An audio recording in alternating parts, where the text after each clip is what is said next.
नमस्कार, आप देख रहे हैं जस्ट इंडिया। मैं हूं आपके साथ काजल ठाकुर। खबरों की शुरुआत करेंगे उससे पहले हेडलाइंस के प्रायोजक हैं Micron lights counts on us, group of industries, Asian colour coated स्पात limited, Oscar super speciality hospital and trauma centre, रंश Kia showroom in Rohtak and Bahadurgarh. Showroom पर आइए, टेस्ट ड्राइव ले और गाड़ी बुक कराइए। दिल्ली एनसीआर में कोरोना का कहर जारी। हरियाणा में एक दिन में मिले 202 पॉजिटिव मामले। प्रदेश में 21वीं मौत से उड़ी सरकार की नींद।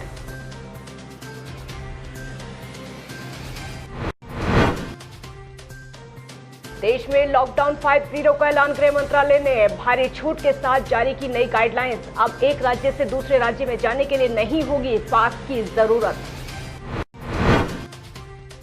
भिवानी में फूटा कोरोना बम। विधायक घनश्याम सर्राफ के परिवार के कई लोग हुए संक्रमित। जिले में अब एक्टिव केसों की संख्या हुई 21।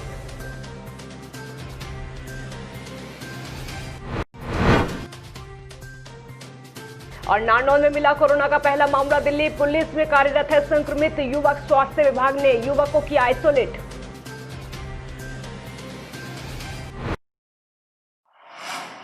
दिल्ली की सीमाएं सील होने के बावजूद भी एनसीआर में कोरोना तेजी से फैलता जा रहा है। गुरुग्राम और फरीदाबाद में 1000 से ज्यादा मामले सामने आ चुके हैं। लिहाजा यही आंकड़ा सरकार की चिंता बढ़ा रहा है। पिछले 2 दिनों में तकरीबन 500 नए मामले आने से प्रदेश में नियंत्रित दिख रहा है कोरोना बेकाबू होता हुआ। आपको ये भी बता दें कि एनसीआर क्षेत्र में लगातार बढ़ रहे मामलों से स्वास्थ्य विभाग में हड़कंप मचा हुआ है।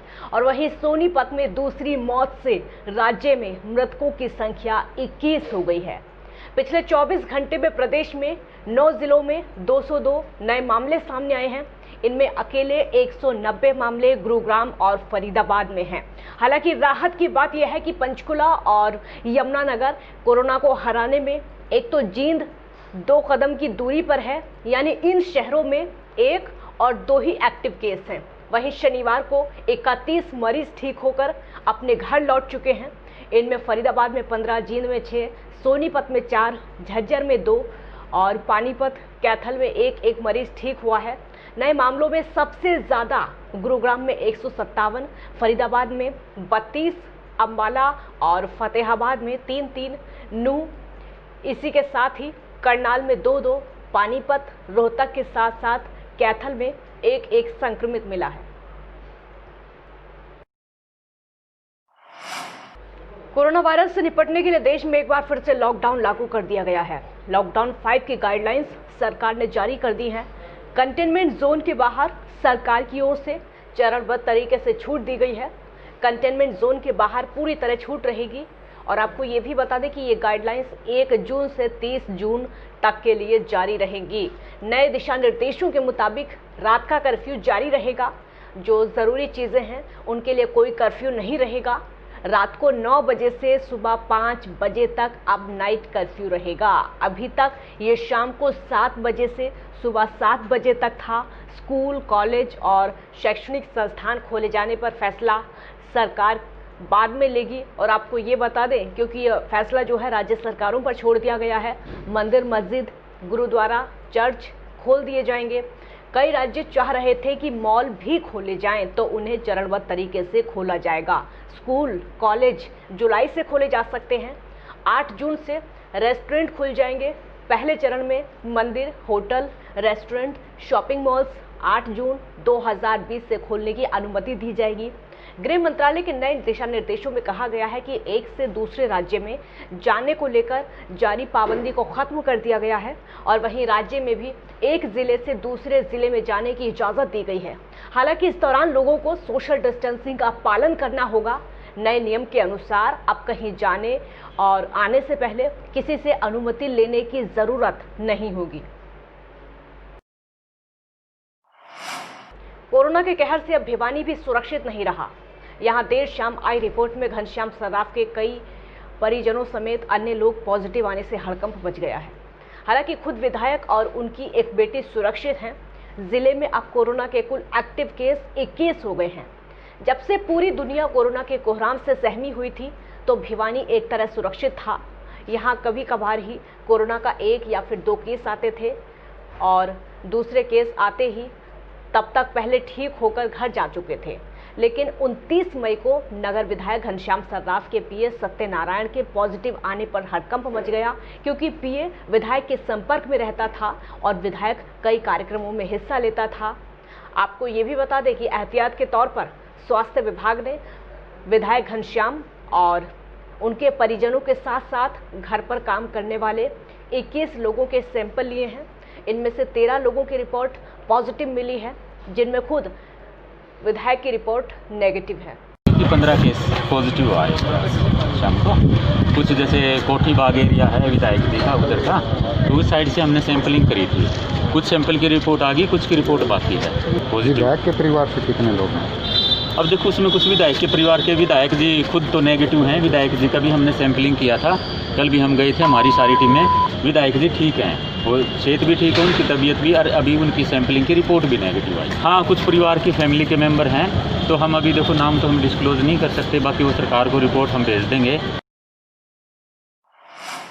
नारनौंद शहर में पहला कोरोना संक्रमित युवक मिला है। ये युवक दिल्ली पुलिस में तैनात है और 2 दिन पहले ही अपने गांव नारनौंद आया हुआ था। आपको ये बता दें कि खुद ही हिसार में जाकर अपना सैंपल वो देकर आया था, जिसकी रिपोर्ट पॉजिटिव आई है। स्वास्थ्य विभाग के कर्मचारियों को उन्होंने कोरोना टेस्ट किया और युवक का कोरोना टेस्ट करने के बाद जब रिपोर्ट आई तो अग्रोहा आइसोलेट कर दिया। वहीं पूरे क्षेत्र को सैनिटाइज किया जाएगा।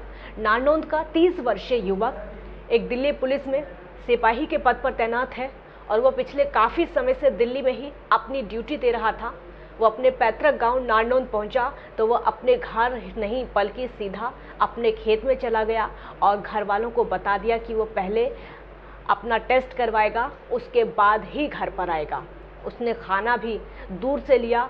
आपको ये भी बता दें कि खुद ही गाड़ी में जाकर हिसार के सरकारी हॉस्पिटल पहुंचा और कोरोना का टेस्ट करवाया, जिसकी रिपोर्ट पॉजिटिव आई।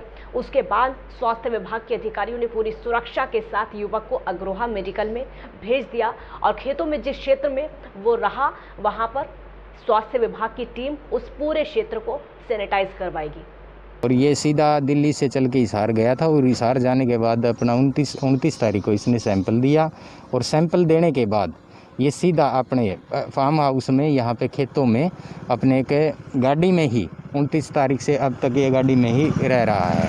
न किसी की इसकी कॉन्टैक्ट कोई हिस्ट्री है, कॉन्टैक्ट पर्सन किसी से नहीं मिला। बाकी वहाँ के हैं जो इसके दिल्ली से ही हैं, जो रूममेट था एक भिवानी का बताया है और 4 और अन्य सदस्य बताए गए हैं। क्या पॉजिटिव है? हाँ, ये पॉजिटिव है। कितने की उम्र है? उम्र 30 साल है इनकी। लॉकडाउन में प्रशासन लगातार सख्ती बरत रहा है और इसी कड़ी में आज नगर निगम की टीम रोहतक की सुनारो वाली गली पहुंच गई, जहां पर कई दुकानों के चालान काट दिए गए। लेकिन दुकानदारों ने इसका विरोध किया। उनका कहना है कि हम प्रशासन के साथ हैं। हम प्रशासन से कहना चाहते हैं कि आप दुकानदारों का चालान काटो, लेकिन कारीगरों का नहीं। जो दिन में 400 या फिर 500 रुपये कमाते हैं उनका चालान नहीं काटना चाहिए। आपको बता दें कि एक दिन में निगम कर्मचारियों ने दुकानों के 3-3 हज़ार के चालान काटे। हाँ जी भैया, बताइए आप क्या बात हुई आज? वैसे जी नगर निगम वाला आया था, हमारा दुकान खुला पाया, सामान निकाल रहे थे हम, और हम हाथ पैर जोड़ के भी वो सील करने का हो रहा था। हाथ पैर जोड़ के हमने बोला कि चालान करवा दो, फिर 3000 का हमारा चालान करके गए।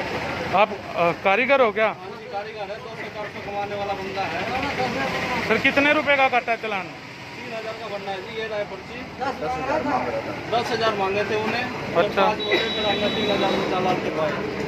इस प्रकार यहाँ छोटे छोटे कारीगर हैं जो मात्र 400 से 500 रुपए एक दिन में कमा रहे हैं और उन लोगों का एक दिन में आकर प्रशासन 3000 रुपए का चालान काट देता है, तो ये बिल्कुल सरासर गलत है। हम सभी दुकानदार भी और भी सभी प्रशासन का साथ देने के लिए भी तैयार हैं। हम ये चाहते हैं कि दुकानदार का चालान कटे, ना कि कारीगर का। और कारीगर का इस प्रकार चालान काटना, वो 3 दिन अपनी दुकान खोलेगा तो कैसे गुजारा चलेगा? वो मात्र 400 से 500 रुपए ही कमाता है और उसका चालान 3000 रुपए का एक दिन में। गोहाना के कटवाल गांव के रहने वाले एक किसान अजीत ने अपने खेतों में पेड़ से फांसी लगाकर सुसाइड कर लिया। सुसाइड करने के पीछे खेतों में अपनी इस बार की गेहूं की फसल अच्छी पैदावार न होना बताया जा रहा है। किसान के परिजनों का कहना है कि मृतक अजीत के पास 8 एकड़ जमीन अपनी थी और 10 एकड़ पट्टे पर लेकर गेहूं की खेती कर रखी थी, लेकिन अपनी फसल उसने बीमा योजना उसका नहीं कराया था और खेती करने के लिए आढ़ती से तकरीबन 10 लाख का लोन भी ले रखा था, लेकिन पिछले दिनों हुई बारिश की वजह से फसल को भारी नुकसान हुआ, जिसके चलते अजीत ने यह कदम उठाया। बारिश की वजह से फसल खराब हो गई, ज़्यादा मुआवजा उसको मिल नहीं पाया। सरकार और उसने कई बार गुहार लगाई कि बीमा किया जाए, और गेहूँ बिल्कुल खाने के भी नहीं, उसके आर्थिक तंगी आने की वजह से फीस देने के भी बच्चों के पैसे उसके पास नहीं रहे थे, उन्होंने फांसी ले ली। जीव टेंशन मतलब फसल बर्बाद होने का, ये हमारे से कुछ बता भी नहीं रहा था, गम खा रहा था। कल भी 4 बजे ही घर से 4 बजे भी नहीं कुछ बोल रही हमारे। मौका पर पहुँचे थे, वहाँ पर मृतक अजीत के पिताजी रामकिशन अपने परिजनों के साथ हाजिर मिले, जिसने अपनी एप्लीकेशन पेश की थी। उस पर कार्रवाई की गई है। जो मृत्यु का कारण खेत में फसल कम होने का बताया गया है। खबरों के प्रायोजक थे Pramod trading company, tiles, sanitary ware, Ghanipura, Jhajjar road, Rohtak.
Offer का लाभ उठाने आइए IFV point Rohtak, Sonipat road near railway crossing Rohtak.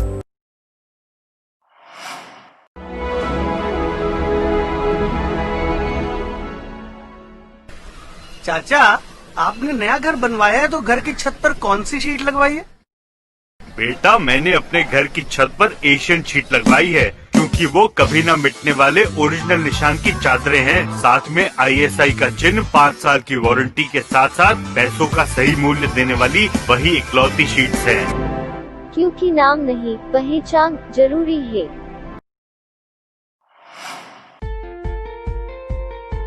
Be Fast Fit, India's fastest growing fitness chain, now at Rohtak D Park and biggest fitness club. Services like cardio, full strength and free weight stations, CrossFit, group classes, aerobics, yoga, Tabata training, high intensity training with professional trainers, steam bath and sauna bath. Be Fast Fit, be the best of yourself.